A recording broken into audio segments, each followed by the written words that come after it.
Speaking of Afghanistan and 9/11, the 9/11 vibes continue, and especially some of the war on terror expansion of the security state that we saw in the wake of 9/11. We now have the White House, with Karine Jean-Pierre, a spokesperson here, classifying a new group of Americans as quote-unquote extremists. Let's take a listen to this exchange. Doesn't Biden think the anti-Israel protesters in this country are extremists?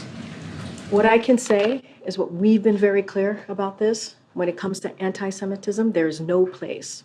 We have to make sure that we speak against it very loud and be very clear about that. Remember, what the president when the president decided to run for president is what he saw in Charlottesville in 2017, when he saw neo-Nazis marching down the streets of Charlottesville with vile anti-Semitic just hatred. And he was very clear then, and he's very clear now. He's taken actions against this over the past 2 years, and he's continued to be clear. There is no place for this type of vile and despite this kind of rhetoric. And we hear you guys, though, talk about extremists all the time. It is usually about MAGA extremists. So what about these protesters who are making Jewish students feel unsafe on college campuses? Are they extremists? I've been very, very clear. We are calling out any form of hate. Any form of hate. It is not acceptable. So basically likening their protesters to the neo-Nazis who marched in Charlottesville. Let's take a look at some of the official government actions that are being taken here. Put this up on the screen. Biden administration unveiling new actions on Monday to combat anti-Semitism on college campuses after an alarming uptick in incidents since the Israel-Hamas war.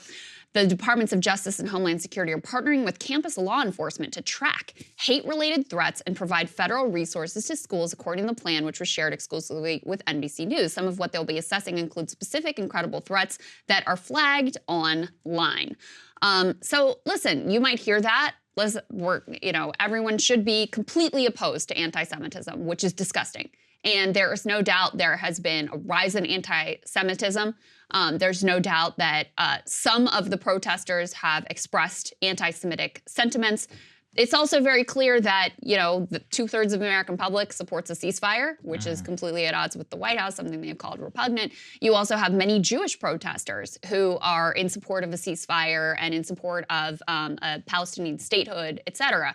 So to paint with this broad brush is incredibly disturbing. And I will just say, Saagar, that, you hear these things like, oh, combating anti-Semitism, like who could be against that? Right. But we saw the way that these things were used after 9/11 and the way that, we're going after, Al-Qaeda, we're going after ISIS, we're going after the terrorists. And next thing you know, you have enabled and justified this massive surveillance bureaucracy and security state expansion.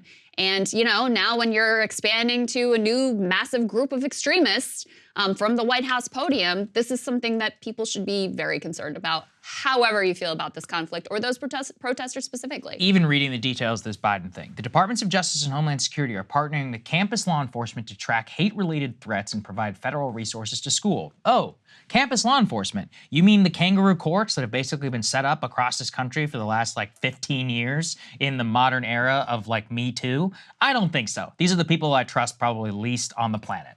And these are the last people that you want adjudicating what is hate speech and what is not. And I would just ask everybody to remind themselves of how they've all covered themselves in glory over the last decade or so. If you want to go look at some of these quote-unquote sexual assault cases that have played out in most of these college campuses, which are completely devoid of any due process or amendment protections and have just been handled outrageously. You would not want the White House and the government to be surging these people with even more power. And then it goes to the question of now how are you going to handle? Are you going to be monitoring students on campus Wi-Fi and on networks? Is this going to constitute expulsion? How exactly, and what does hate speech even mean? Because if you look back to what he said, Peter Doocy, anti-Israel Now listen, you can agree or disagree with what that means. There's a difference between anti-Semitic and anti-Israel. And that's a very critical distinction. Israel is a nation state. That's like saying that it's hate speech to be anti-Saudi Arabia or something like that. It's like, Right. well, there's a difference between anti-Islam and anti-Saudi Arabia. Same thing that applies to every country, as we always would want to remind people about America. You can be against the Bush administration or the U.S. invasion of Iraq and not be against the American people, which is what most normal people would understand, across the world. It's only extremists that kind of conflate the two, people like Osama bin Laden. So yeah, I'm very worried about this, especially the campus element, because this is how it all starts. And who knows? I mean, for what purpose can you repurpose this new campus surveillance network? I mean, this is like McCarthyism. That's back in the day. That's exactly what they used to do. Very much like McCarthyism. And your point about how do you define hate speech is a critical one, because there has been a multi-decade effort to conflate any criticism of the Israeli government, of the occupation, of the blockade, of Zionism, the political project of Zionism, and to paint that as anti-Semitic, which is not accurate whatsoever. You can be critical of a government. You can be critical of, Zionism as a political ideology. You can be critical of a political ideology. Biden himself, he says he's a Zionist. He's not Jewish. So you can be a Zionist and be Jewish or not be Jewish. You can be an opponent of Zionism and be Jewish or not be Jewish, etc. So to conflate those things with just being against the Jewish people and being an anti-Semite is just wrong. It's just inaccurate. It's not correct. But there has been a long-term project. Actually, I just saw another clip of the guy from the ADL saying, we should all see that it's very clear now that criticism of Zionism is anti-Semitism. No, I 1,000,000% reject that. In fact, I mean, the beginning in the early days of Zionism, there were all kinds of competing ideological camps among the Jewish people about whether or not they supported Zionism, about the different types of Zionism, about the way it should be effectuated. So there's been a long, vibrant political debate around the political ideology of Zionism. You can't take that off the table. And if you're painting people who have a critique of that as extremists or radicals or terrorists or, need to be tracked by the federal government, this is incredibly terrifying. And again, really encompasses a broad swath of the American public who don't agree with the Biden administration's opposition to a ceasefire. 2/3 of Americans and 80% of Democrats support a ceasefire. So are they extremists, those 2/3 of Americans that, the Biden White House previously labeled as repugnant for supporting a ceasefire? You mentioned the McCarthyite climate. I think that is incredibly accurate. Every day we get more and more instances. Usually we don't cover them every day because it would just get tedious because there's so many of them, but we'll give you a couple examples here. This one flagged by our own Ryan Grimm of Counterpoints and of course of The Intercept, put this up on the screen. We have a Providence City councilman, Miguel Sanchez, who was fired from the governor's staff. So he's a councilman and he also worked for the governor where he worked in constituent services after introducing a resolution condemning terrorism and ethnic cleansing, passed unanimously, posting about attending a pro-Palestine rally. His post also called for an immediate ceasefire and condemned all attacks on civilians.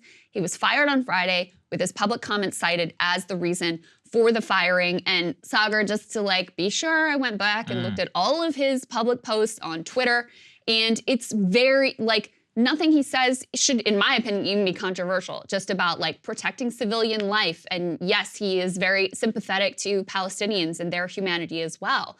But he's fired for his job for posting just, sort of basic political statements, which of course, as a city councilman and someone who's also a public figure, I mean, that is also part of what he is elected to do. Yeah, I mean, look, I also looked at it. I tried to make sure it's he didn't say anything Harvard-esque or any of that. Yeah, it wasn't there was no go Hamas. Yeah. He was always very careful to abhor the loss of civilian life, no matter whether it was Israeli or Palestinian. Obviously, the gov can have whoever he wants on his staff, so whatever. But it's obvious also where this is coming from. And I do think it is really dumb. I, again, come back to the architecture of the post-9/11 movement. I would recommend people go watch. Glenn Greenwald had a great segment about FIRE and the First Amendment organization, where FIRE, who really is taking up the mantle of what the ACLU used to be, has been coming out very hard against some of these has been coming out very hard against things like this and other censorship efforts that have been proliferating. So I recommend that people go and look at some of their statements, and Glenn as well, who did some work on this, because I think it's now more critical than ever. Even if you disagree, I mean, some of these people, I think you people are crazy, but it doesn't matter. It's like, that's not what the point of all of this is. And I think it's very sad to watch as people are embracing all of this and really, frankly, undermining a lot of the free speech groundwork that has been laid over time. 100%. Yeah. Hey guys, if you like that video, go to breakingpoints.com, become a premium subscriber, and help us build the best independent media organization on the planet. That's right. We're subscriber funded. We're building something new. We want to replace these failing mainstream media organizations. So again, to subscribe, it's breakingpoints.com.